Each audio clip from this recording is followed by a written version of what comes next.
When a desperate Kavari Alpha dropped 3 traumatized cubs at a human research station, he thought he was making the galaxy's most expensive babysitting arrangement. What he actually did was hand humanity 3 of the most dangerous minds his species had ever produced, and then gave them 5 years to learn everything humans know about turning impossible odds into inevitable victories. The cubs who left as broken refugees returned as the architects of a revolution that would make every government in known space question whether genetic purity was worth extinction-level stupidity. Before we continue the story, if you're new here, make sure to subscribe to HFY Havoc, hit the bell, and like this video, because if you want more epic HFY sci-fi stories like this one, you don't want to miss out. Because when outcasts decide to stop hiding and start teaching, the galaxy learns that evolution never stopped. It just found better students. The emergency beacon screamed across 3 star systems before Research Station Kepler 442b bothered to acknowledge it. Not because the humans were callous, though they were frequently accused of such, but because distress calls in the Outer Rim usually involved someone's cargo hold exploding, their nav computer having an existential crisis, or their life support deciding to take a personal day. Rarely did they involve a blood-soaked Kavari Alpha clutching 3 mewling cubs and demanding sanctuary.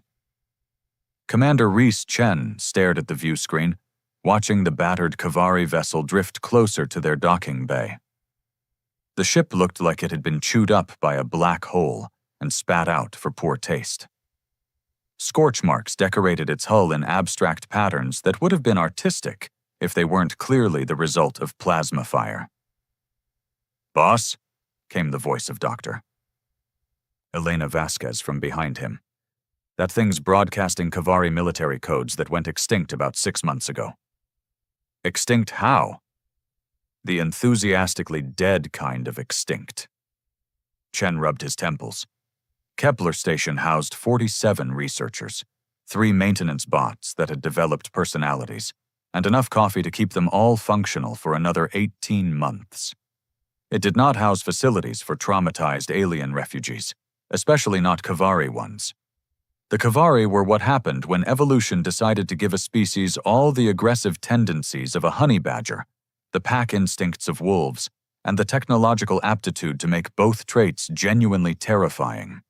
Their entire civilization was built around complex hierarchical structures that made human military chains of command look like suggestions written on cocktail napkins. "Commander Chen?" The communications array crackled with heavily accented standard. "I am Warpack Alpha Thex High Morden. I request immediate sanctuary for 3 cubs of my bloodline." Chen glanced at Vasquez, who shrugged in the universal gesture of, "Your call, boss." The woman had spent the last 5 years studying xenobiology and had concluded that most alien species were approximately as rational as caffeinated squirrels. "Alpha Morden," Chen replied carefully. "This is a research station, not a refugee center. We're not equipped for—" "You misunderstand." The transmission cut through his diplomatic deflection like a plasma cutter through tissue paper. "I am not requesting accommodation for refugees. I am demanding temporary custody arrangement for future pack leaders." The distinction apparently mattered to Kavari sensibilities, though Chen suspected it was the kind of semantic difference that would be lost in translation, along with his sanity. 20 minutes later, Alpha Thex High Morden stood in their docking bay, and Chen finally understood why the Kavari had conquered half the Andromeda Spiral before anyone thought to check their references. The alien stood nearly 8 feet tall, his rust-colored fur matted with what Chen desperately hoped was someone else's blood. 4 arms moved in constant, predatory assessment of the space around him, while his elongated skull tracked movement with the focused attention of something that had evolved to kill efficiently and often. The 3 cubs huddled behind him, barely reaching his knees. They looked like miniature nightmares, all claws, teeth, and eyes that held far too much intelligence for something that should still be playing with toys. "Your species," Morden announced without preamble, "has a reputation for pack adaptability that borders on the pathological."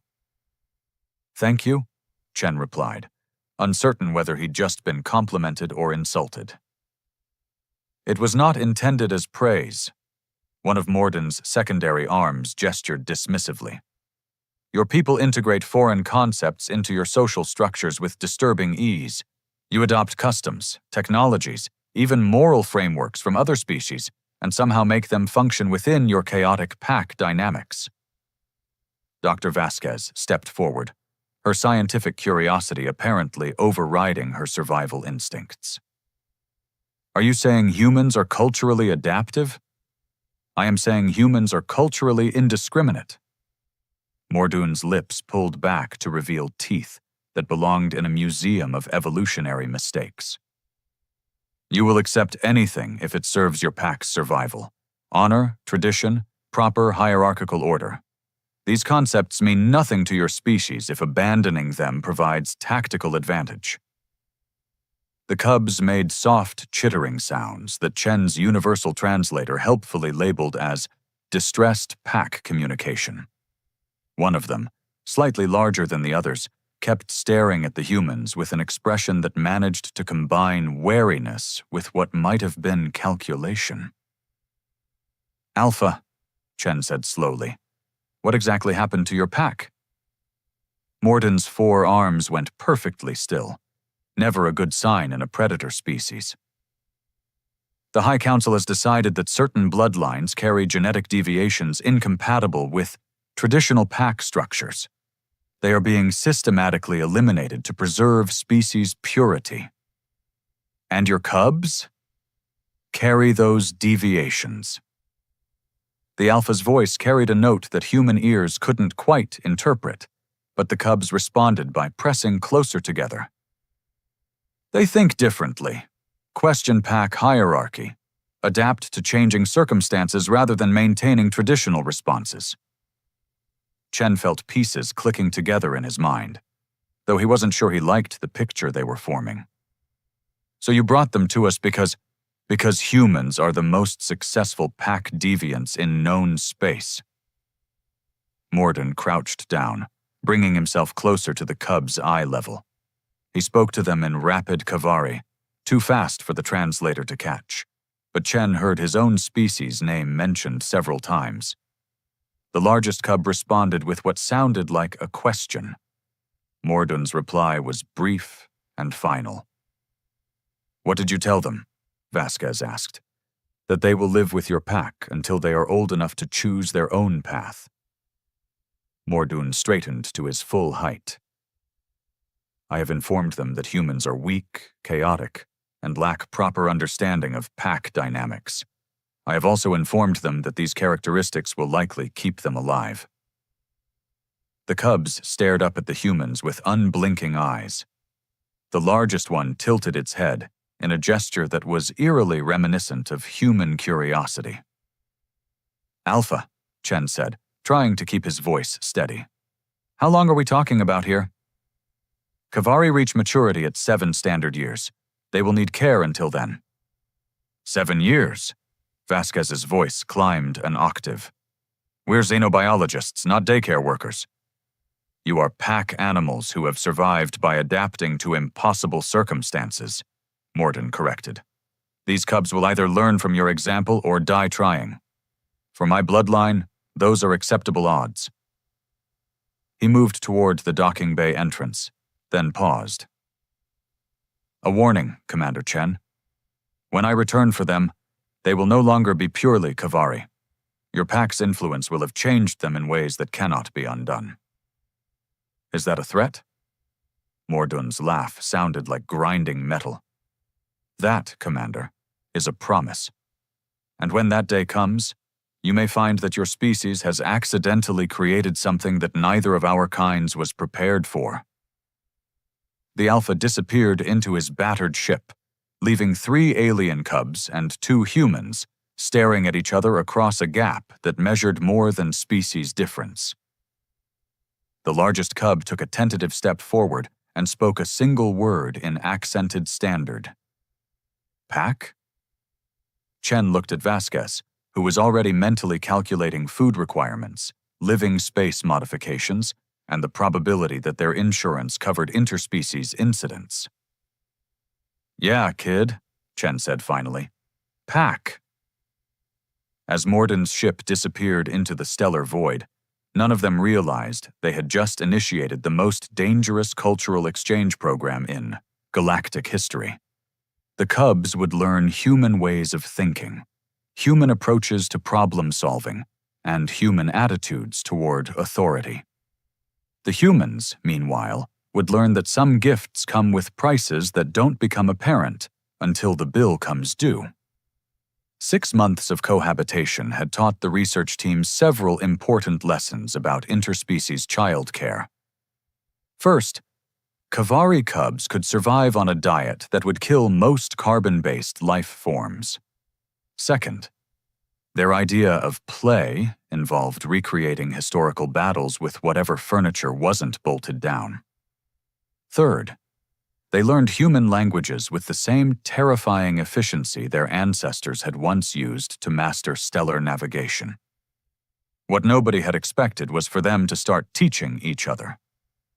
Dr. Vasquez crouched behind the observation panel, watching the cubs through the reinforced transparasteel of their habitat. The smallest one, whom the humans had nicknamed Whisper for its habit of speaking in barely audible tones, was drawing tactical diagrams in the sand with a stick. The other two crouched beside it, their elongated skulls tilted in concentration. See the mistake? Whisper asked, in perfectly enunciated standard. Human generals at Thermopylae positioned forces to maximize geographical advantage, but Spartan cultural imperatives prevented strategic retreat when conditions shifted. The largest cub, Fang, because creativity died hard among xenobiologists, scraped a claw through the sand. Cultural inflexibility, their pack bond to honor superseded survival optimization. Exactly. Whisper began redrawing the formation. But observe human adaptation in later conflicts. Vietnam, Afghanistan, Iraq. Same species, completely different tactical philosophy. Dr. Martinez, the station's cultural anthropologist, nearly choked on his coffee. Did that thing just analyze 2,500 years of military evolution? Apparently. Vasquez adjusted the audio pickups. And I'm pretty sure it's about to critique our strategic doctrine. The third cub, Blade, continuing the team's inspired naming convention, had been quietly arranging metal scraps into geometric patterns. Now it looked up from its work with eyes that held unsettling intelligence. Question, Blade said. Why do humans maintain inefficient hierarchical structures when horizontal power distribution consistently produces superior resource allocation? Fang's ears flicked forward. Elaborate. Station Commander Chen issues directives that require subordinate interpretation before implementation. This creates information degradation and response delays. Yet when crisis situations arise, humans automatically shift to collaborative problem-solving that bypasses traditional command structures. Whisper nodded approvingly. Adaptive flexibility masquerading as organizational chaos. Martinez leaned forward. They're not just learning about human society, they're analyzing it. Worse than that, Vasquez muttered. They're improving on it. The cubs had arranged their living space with mathematical precision that made human efficiency experts weep with envy. Every tool, every piece of furniture, every scrap of entertainment served multiple functions within an integrated system that maximized utility while minimizing waste. They had essentially redesigned their entire environment based on human engineering principles filtered through Kavari pack dynamics. The result was simultaneously impressive and deeply unnerving. Pack Leader Chen approaches, Fang announced, though the humans hadn't heard footsteps in the corridor. Enhanced hearing, Martinez noted. They can probably track everyone on the station by sound alone. Chen entered the observation room, looking like a man who'd spent 6 months questioning his life choices. Please tell me they haven't figured out how to hack the station's computer systems. Worse, Vasquez replied. They've started optimizing our research protocols. She activated the room's intercom. Good morning, Cubs. How are you feeling today? Pack Leader Vasquez? Whisper responded formally.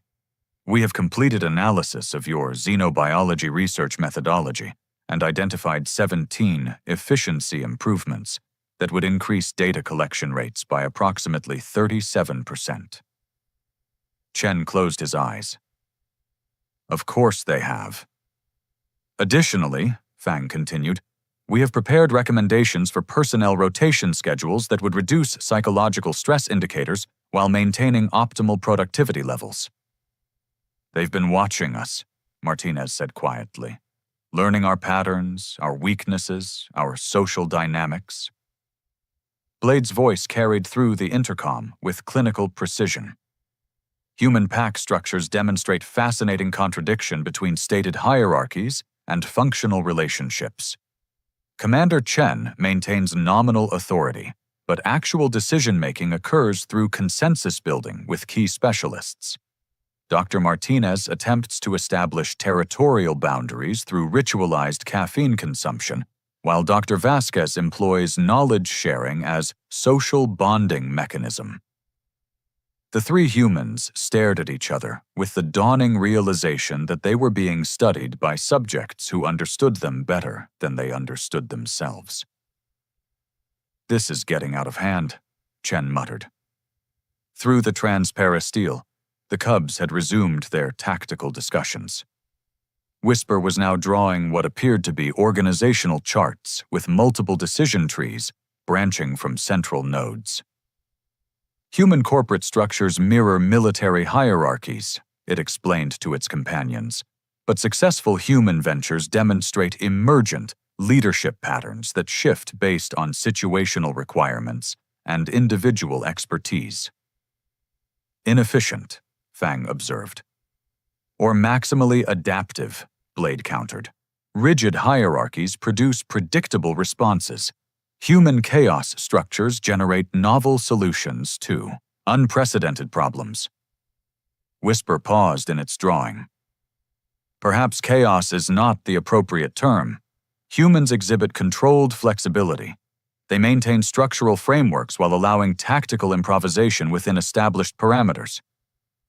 Like pack dynamics without fixed alpha designation, Fang mused. Precisely. Temporary leadership based on competency and circumstances rather than genetic or cultural predetermination. Martinez leaned back in his chair. They're not just learning human culture.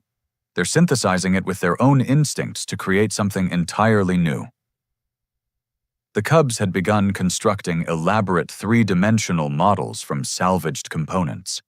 Each structure represented different human organizational systems, military, academic, corporate, familial, but redesigned with Kavari efficiency principles and pack bonding mechanisms. Commander, Vasquez said slowly, I think we need to contact the Colonial Authority. Why? She pointed at the Cubs' latest creation, a command structure that combined human horizontal leadership with Kavari hierarchical clarity, creating a hybrid system that was somehow both democratic and efficient. Because in 18 months, these three have done something that political scientists have been trying to accomplish for centuries. They've solved the fundamental tension between individual autonomy and collective organization. Chen watched the Cubs debate refinements to their theoretical frameworks, their voices carrying the casual confidence of beings who had never been told that certain problems were unsolvable. And that's a bad thing because, Martinez said quietly, they're not going to stop at theory. Through the observation window, Blade looked up directly at the hidden camera. Its expression was unreadable, but when it spoke, the words carried weight that made the humans uncomfortable. Pack leaders, it said formally, We request access to your historical databases and strategic archives. We have additional questions about human conflict resolution and resource optimization strategies. The three researchers exchanged glances. 6 months ago, they had agreed to babysit 3 traumatized alien children. Now they were watching those same children systematically deconstruct and rebuild the fundamental assumptions of civilized society. Chen activated the intercom. What kind of questions? Whisper tilted its head with predatory curiosity. We wish to understand how humans conquered a galaxy, despite lacking traditional pack structures, superior technology, or coherent strategic doctrine. And once you understand that, Fang's lips pulled back in what might have been a smile. Then we will decide whether conquest was humanity's greatest achievement or merely their first mistake. 2 years of unanswered communications from the Kavari High Council had lulled everyone into believing the Cubs were permanent residents. The research station had adapted around them, with the kind of institutional inertia that turned temporary arrangements into established facts. New staff rotations included briefings on non-standard juvenile residents. Supply requisitions factored in their dietary requirements. The Cubs had their own workshop space, educational materials, and what Dr. Vasquez generously called supervised independence. What they also had was a complete organizational overhaul of Kepler Station that made their previous efficiency improvements look like amateur hour. Commander Chen stood in what used to be the main conference room, now transformed into something resembling a military command center crossed with a university think tank. Holographic displays showed resource allocation matrices, staff productivity analytics, and research optimization schedules that ran with clockwork precision. The Cubs hadn't just improved the station's operations, they'd revolutionized them. "Incoming vessels," announced Lieutenant Torres from her newly redesigned communications array. 3 ships, Kavari configuration, broadcasting official delegation codes. Chen felt his stomach drop. How official? The kind that usually precedes someone getting disappeared into a black site. The Cubs materialized from various corners of the station with the kind of coordinated movement that suggested they'd been expecting this moment. They had grown considerably. Whisper now stood nearly 5 feet tall, while Fang had developed the broad-shouldered build of a natural leader. Blade remained the smallest, but moved with predatory grace that made seasoned Marines nervous. "Pack Leader Chen," Whisper said with formal courtesy, "we request permission to handle first contact protocols." "Absolutely not." "With respect," Fang interjected, "you lack understanding of Kavari diplomatic conventions. Improper greetings could result in immediate hostilities." Chen was about to argue when the first Kavari transport docked with enough force to rattle the station's superstructure. Within minutes, 8 fully armed warriors swept through the corridors in formation that spoke of military precision and barely contained violence. Their leader wore ceremonial armor decorated with symbols that Chen's cultural database identified as High Council authority markers. When the warrior removed his helmet, revealing scarred features and eyes like molten amber, Chen realized this wasn't a rescue mission. This was a recovery operation. "I am Warpack Beta Krixtal Vorthen," the Kavari announced. "I have come to retrieve stolen property of the High Council." "Those Cubs aren't property," Dr. Martinez stepped forward with the kind of academic courage that regularly got professors killed. "They're sentient beings under human protection."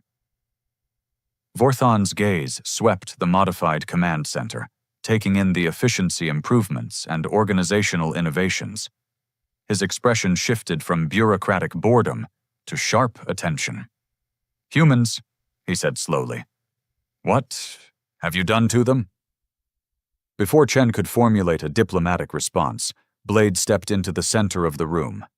The cub had grown into something that was definitely still Kavari, but carried itself with confidence that bordered on arrogance.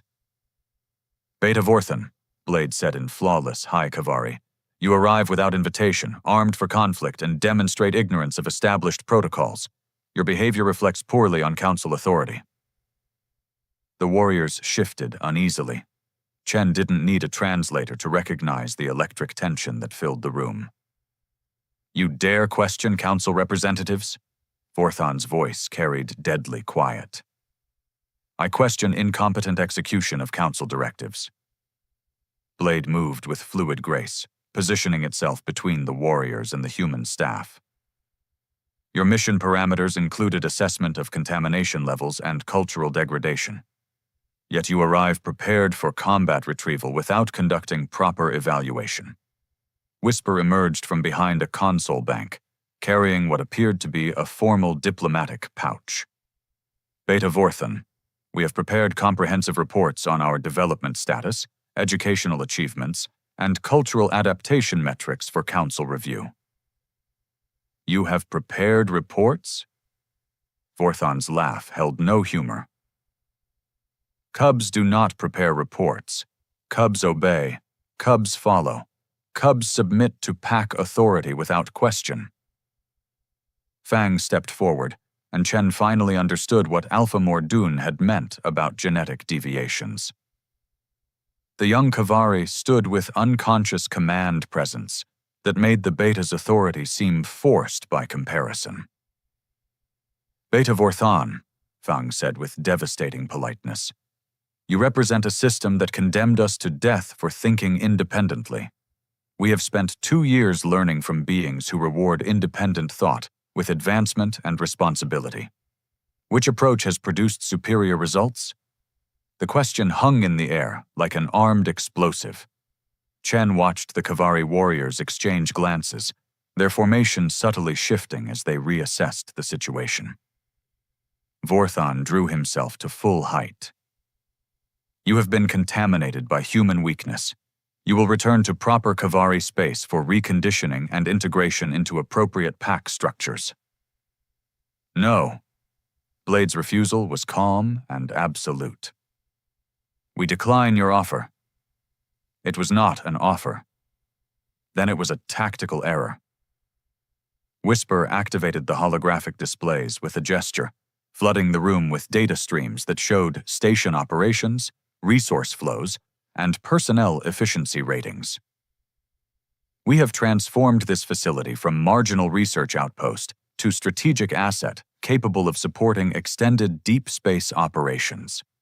We have increased productivity by 400% while reducing resource consumption by 30%.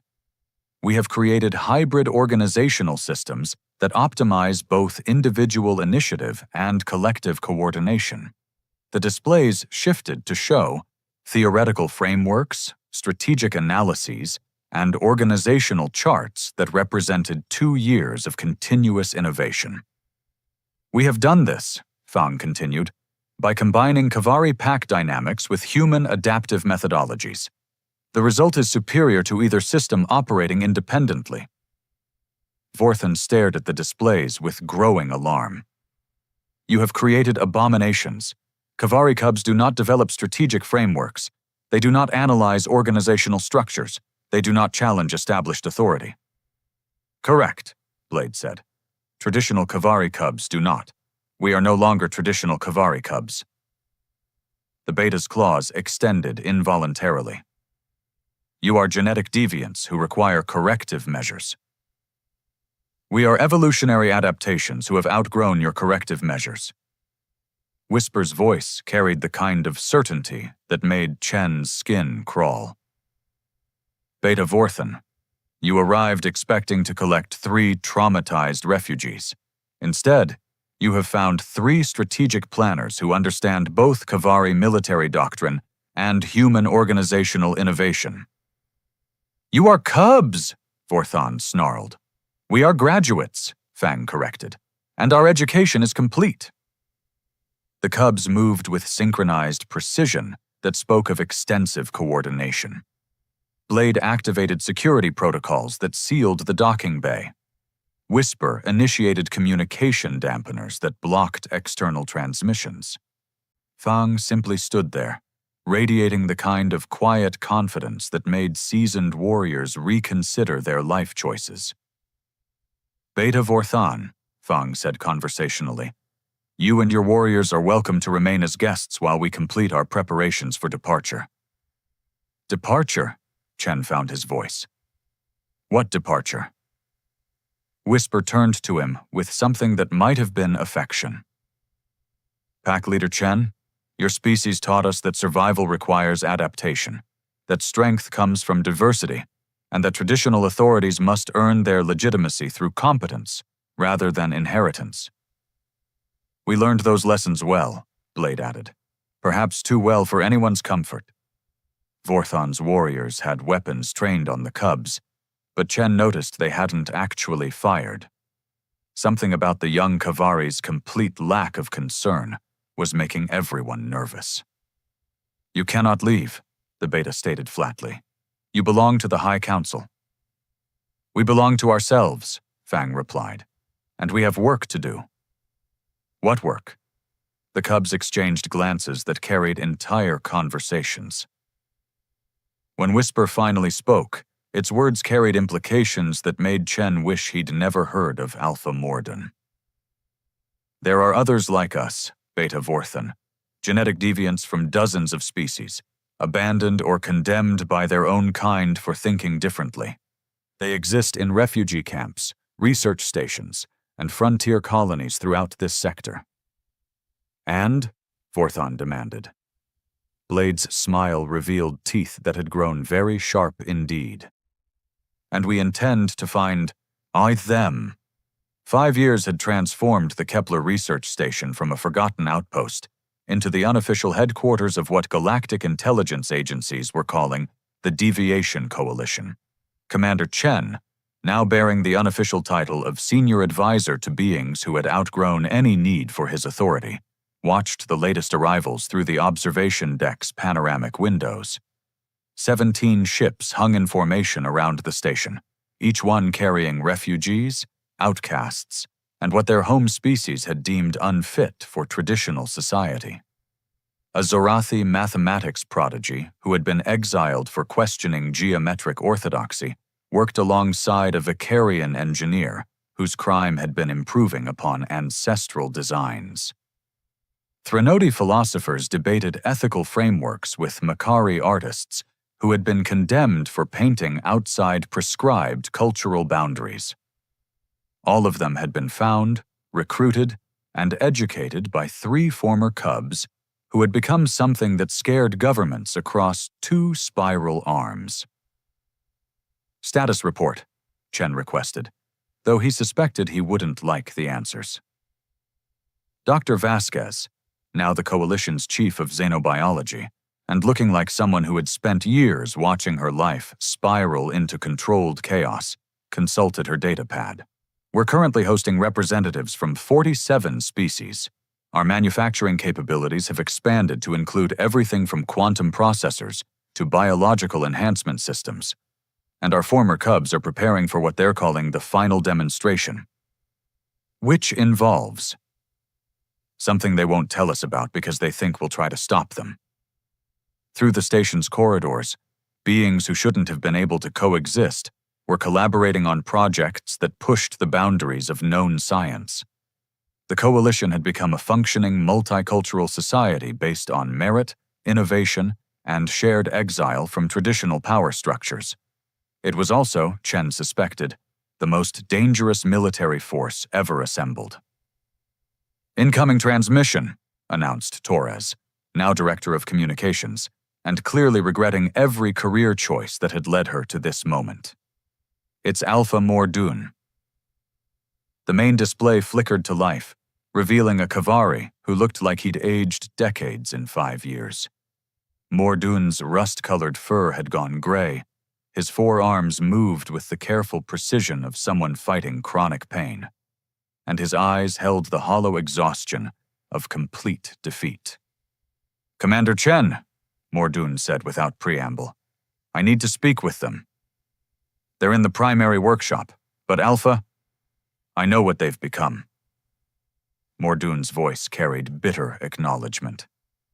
I've spent 5 years watching the aftermath of my decision spread across civilized space. Do you have any idea what you've helped create? Before Chen could respond, Fang materialized beside him with the kind of silent movement that suggested the cubs had been monitoring all communications. Theoth, young Kavari, now stood over 6 feet tall, its frame filled out with muscle and confidence that radiated natural command authority. Progenitor Alpha, Fang said with formal respect, tinged by unmistakable condescension. Your timing is impeccable. We were just discussing the final phase of our education. Your education was supposed to teach you survival, Mordoun replied. Not conquest. Perhaps those are the same thing. Blade joined the conversation, followed by Whisper, who carried a data crystal that probably contained information worth several small planetary economies. Alpha Mordoun, you left us with beings who taught us that survival requires adaptation, innovation, and the courage to challenge established systems when they prove inadequate. I left you with caretakers, not revolutionaries. You left us with humans, Whisper corrected gently. The distinction was always illusory. Mordoun's gaze shifted to Chen, with something that might have been accusation or gratitude. What have you taught them? Nothing they didn't already know, Chen replied honestly. We just gave them permission to think about it. The Alpha's laugh held no humor whatsoever. Permission, the most dangerous gift in the galaxy, and you handed it to genetic deviants with strategic minds and flexible moral frameworks. Alpha, Fang said with patience that sounded rehearsed, we understand your concerns. The High Council's purification campaigns have eliminated 93% of identified genetic variants across Kavari space. Similar programs are underway among the Zarathi, Vicarian, and Threnodi governments. Traditional power structures are consolidating control by eliminating diversity. As they should, Mordoun replied automatically, then caught himself. As they believe they should. Precisely. Blade activated a holographic display showing galactic political maps, population demographics, and military deployment patterns. We have spent 5 years documenting the systematic elimination of intellectual diversity across 47 species. The pattern is consistent. Identify non-conforming individuals, classify them as genetic or cultural deviants, then eliminate them through exile, imprisonment, or direct termination. You're describing standard governmental population management, Mordoun said weakly. We're describing species-wide lobotomization, Whisper countered. Civilizations are deliberately reducing their own adaptive capacity in favor of predictable conformity. The long-term result will be technological stagnation, cultural sterility, and eventual extinction when they encounter challenges that require innovative responses. Chen watched the display shift to show projected timeline models. The mathematics were elegant, terrifying, and probably accurate. So what do you intend to do about it? Mordoun asked. The 3 former cubs exchanged glances that carried entire strategic discussions. When Fang finally spoke, his words had the weight of inevitable consequences. We're going to prove them wrong. By doing what? By succeeding where they expect us to fail. Blade gestured towards the window, where the coalition fleet hung in perfect formation. Every government that condemned us believes that genetic deviants cannot function in civilized society. They assume we lack discipline, loyalty, and organizational capabilities. We have assembled a multi-species coalition that operates more efficiently than most single-species governments, Whisper continued. We have developed technologies that surpass anything produced by traditional research institutions.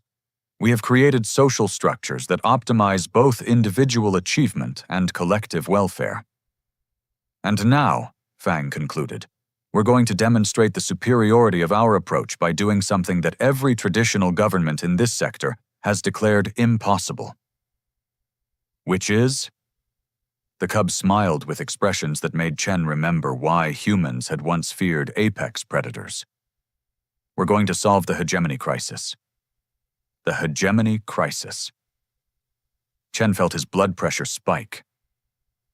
For the past 18 months, the three major galactic powers had been locked in an escalating conflict over resource allocation, territorial boundaries, and trade route control. Military analysts predicted that full-scale war was inevitable within the next 2 years, with casualty estimates in the billions. That's impossible, Mordun said flatly. The hegemony powers have been preparing for a total war. Their positions are irreconcilable. Their positions are irreconcilable because they're operating from frameworks that assume zero-sum resource competition, Blade replied. We operate from frameworks that assume resource optimization through cooperative innovation. You're going to negotiate a peace settlement? Chen asked. We're going to make war irrelevant, Whisper corrected, by demonstrating that cooperation between diverse entities produces results that surpass anything achievable through homogeneous competition. Mordun stared at them, with the expression of someone watching his children play with antimatter. You're three cubs, and a collection of social outcasts. The hegemony powers control hundreds of star systems and possess military forces that could sterilize entire worlds. Progenitor Alpha, Fang said with gentle finality. You taught us that sometimes the greatest victories come from being underestimated by enemies who mistake diversity for weakness. I taught you survival, not megalomania. Again, Blade observed. Perhaps those are the same thing. The transmission ended with Mordun staring at them in helpless recognition of what his desperate gamble had ultimately created. Chen found himself wondering if this was how Dr. Frankenstein had felt when his creation had outgrown its laboratory. Commander, Whisper said conversationally, we want to thank you and your staff for your invaluable contributions to our development. You're welcome, Chen replied uncertainly. Your species taught us that traditional authorities derive their power from others' willingness to accept that power as legitimate, Fang continued. You showed us that competence matters more than credentials, that innovation trumps tradition, and that sometimes the most dangerous thing you can do is prove that impossible problems have simple solutions. We learned those lessons extremely well, Blade concluded. And now we're going to teach them to the rest of the galaxy. As the Coalition fleet began forming departure vectors, Chen realized that Alpha Mordun's original warning had been prophecy disguised as threat. The cubs had indeed become something that neither human nor Kavari societies had been prepared for.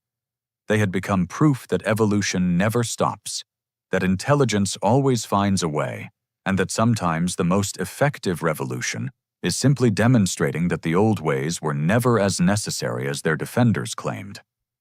The galaxy was about to learn what happened when genetic deviants decided to stop hiding and start teaching.